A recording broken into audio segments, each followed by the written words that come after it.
Well, here we are again in our classic tabletop RPG, Top Secret First Edition. We've been going through our hand-to-hand combat series, and we've now gone through 3 of the 5 combat styles. We've gone through the untrained holds, we've gone through wrestling, we've gone through boxing and swordplay.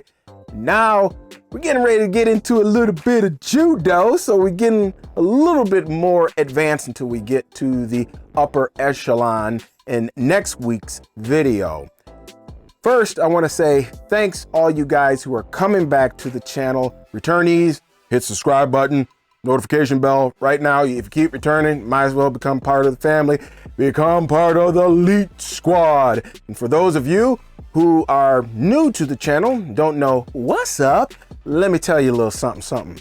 This place right here, this is RPG Elite. This is a place where I put the RP back into RPG by giving you tools, tips, tutorials, and real talk, uncomfortable talk.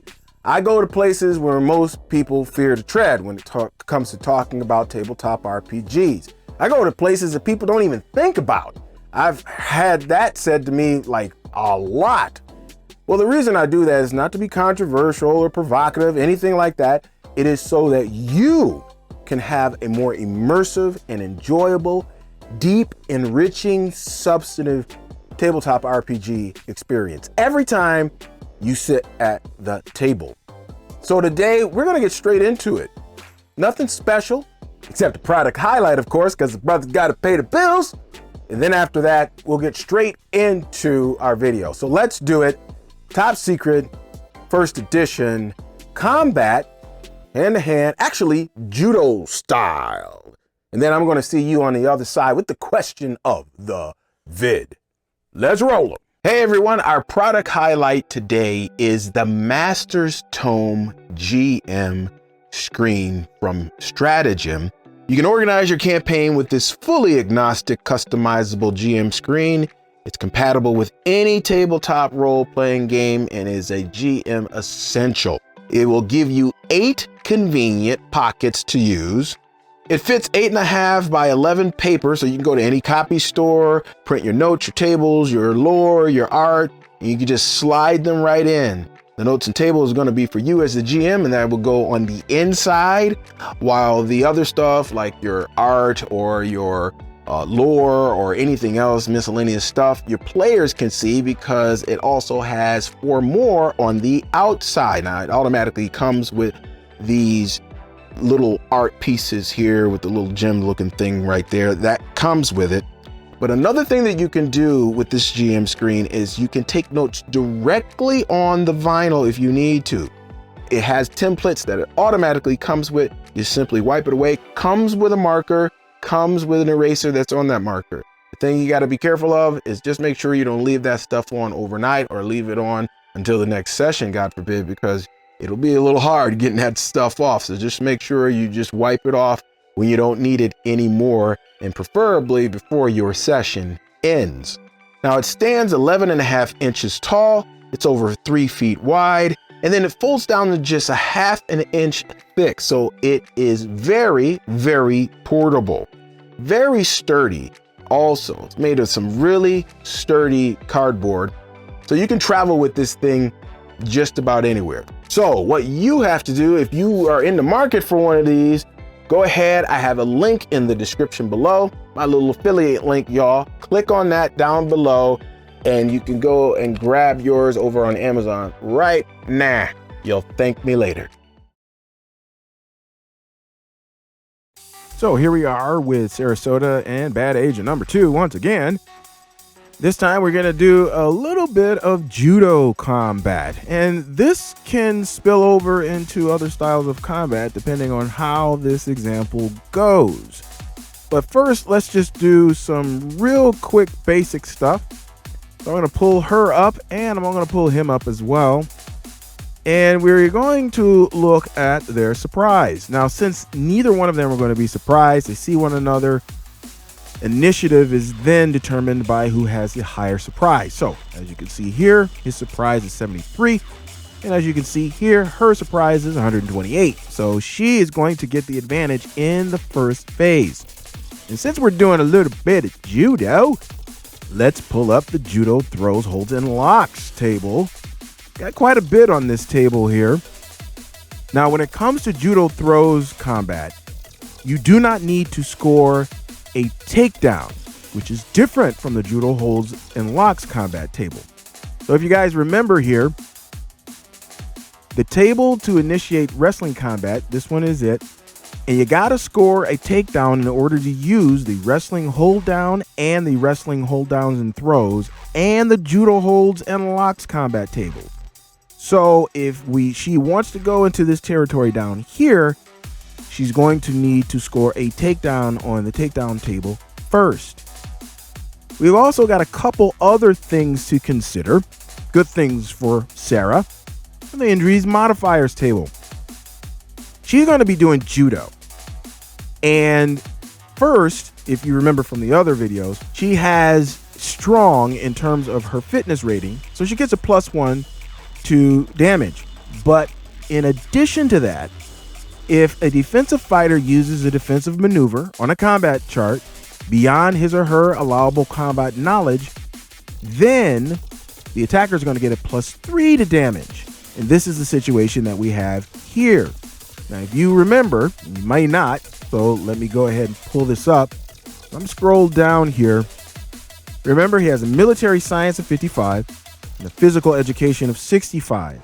Now, when we go to allowable combat, that will only allow him to do boxing or sword play at its highest. You need a 75 or a 90 for judo. So he is not able to do any kind of judo, only boxing and sword play. Now he's going to be at a disadvantage then because Sarah can do that. Let's move down hers because her military science is 82 and our physical education is 35. But going back to the allowable combat table, look at that. 85 is going to put her in the judo column here.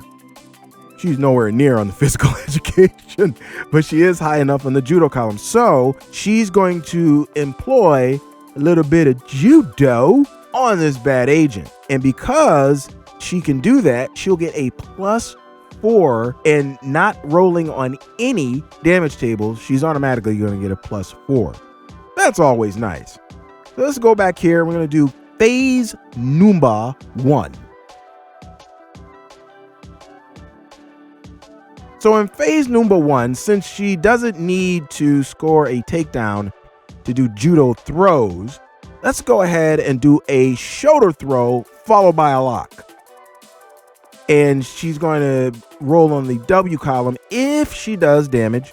So we have another table that the agent's going to roll on, just going to be random here.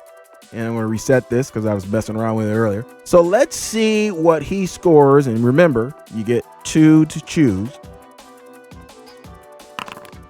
Okay, so you score a forward roll, break fall, and a retreat. All right, so let's see what happens here.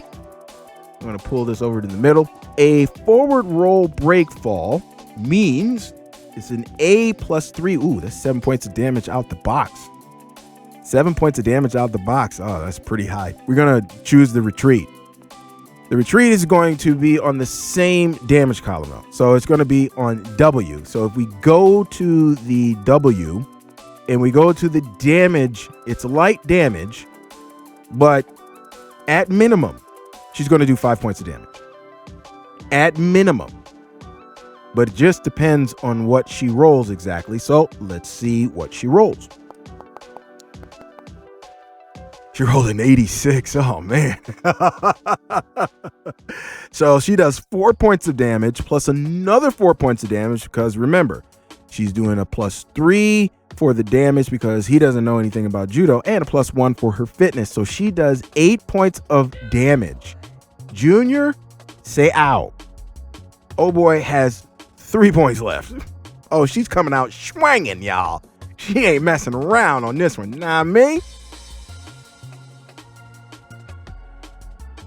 So on the next one, she is going to try for a lock down here in the Judo holds and locks table. So let's do this. Let's go over to the wrestling takedown table. Now she's going to do a takedown. So he either is going to need to get a takedown or a feint in order for her to get this. So let's go over to the table, the wrestling takedown defensive, and let's see what happens here. Because could be that no takedown happens. Now we're going to say that if he scores a takedown or anything that scores in, so a takedown or a feint, we're just going to say that it's a takedown. It doesn't normally work that way, but we're just going to say that. So let's see what happens. Okay, so there's a clinch, right? And the clinch, well, you know, normally you would take that instead, but let's see what we get on the second one. And a feint. Okay, so if we go to the feint is going to give us a takedown. So that's going to allow her to use the holds and locks table down here. So we're just going to say that, you know, that's what he chose. So we're just going to do that. So down here, she is going to do, now a takedown doesn't do any damage. If you want to go back to the combat results, go to K. If you compare the wrestling values, the fighter with the higher value controls the takedown, which means that whoever controls the takedown has the advantage. And if we can look at their wrestling, he has a 115. She has a 155. She has a better one. She controls it. She has the advantage. And we gonna do this like Brutus because we always knew this. So she's going down here with an arm crush. She's just gonna take him out. Okay. Now let's not do an arm crush. Let's go ahead and do a figure four arm lock. Let's do that because it's not even that much damage, but she doesn't need to do that much damage anyway. So that's what she's going to do. She's going to do a figure four arm lock. And we can use the same table for the holds and throws because it's basically the same thing. You know, just a situation 1 because it's not high enough to be a situation 2, 3, or 4. A feint, a clinch, and a retreat. So we're going to roll twice, see what he does. One's a retreat. One's a situation 1. Really doesn't matter. Okay. On the retreat, which is O, she would get a free strike and she would roll on the W table. And in a situation 1, she would do damage on the W table. So it really doesn't matter at this point. She's going to do damage. She's going to take him out. But just for the sake of argument, let's see how much damage she does. That is a 63. So let's go over here. 63 is 3 points plus her 4. Remember, that's 7 points total. That means my boy is going nighty-night. When you go to 0, especially in hand-to-hand combat, it's nighty-night. It's unconscious time. It's quick, y'all. And that's how fast it can be, especially since she has that advantage. Now, if he would have gotten the advantage, then he would have only been able to attack on the boxing or the wrestling or the untrained holds. Let's go back to allowable combat just real quick. So he would only be allowed to attack in one of these 3 styles. He couldn't attack a judo style. So that's how that works. Short and sweet, baby. And Sarah took that dude out with the quickness. Yeah, when it came to judo, things got real quick. Like Sarah was putting it down, wasn't even playing. She was just putting it down. And that is where it can be very quick and can give your PC an advantage if you have a high enough military science or physical education score. You got to have one really high up there if you want to get into the martial arts, which we will get into in next week's video. Hey, if you like this video today, go ahead, give her brother a little bit of YouTube algorithm love. Hit that like button, y'all. And if this is something that you think you may want to stick around for, then may I invite you to go ahead and hit that subscribe button and the notification bell with it. Now, question of the vid is this. So we've been going through all of these hand-to-hand combat styles. What person, and let's say it's you personally, or it could be your character, either one. It's more interesting if it's you personally.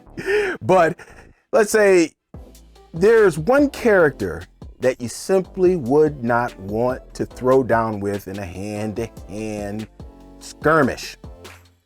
Fiction or nonfiction, who would that be? Who would you just say, hey, you won even before the fight began? I want to hear from you. Give me some comments down below. That's it for me. I'm going to skedaddle on out of here. I got to slide on out like this, y'all. So exit, stage left. Hey, if you got a tabletop RPG session this week, happy gaming. I hope that it is a fantastic RPG Elite session. Also, on top of that, you can go ahead, check out these videos right here. So until next time, y'all, peace. As always, keep it LEET. 5,000, I'm outie.